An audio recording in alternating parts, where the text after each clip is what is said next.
তবে সমস্যাটা কি শুধু এই মানুষগুলোর?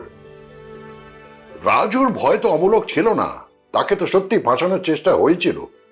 পুলিশকে সাহায্য করতে গিয়ে নিজেই খুনের মামলায় দোষী সাব্যস্ত হচ্ছিল আরেকটু হলে। কিন্তু অসম্ভব সাহস ও দৃপ্ততার পরিচয় দিয়ে এক নজির সৃষ্টি করেছিল আপাত অপরাধী এই মার্জিনালাইজড মানুষটি।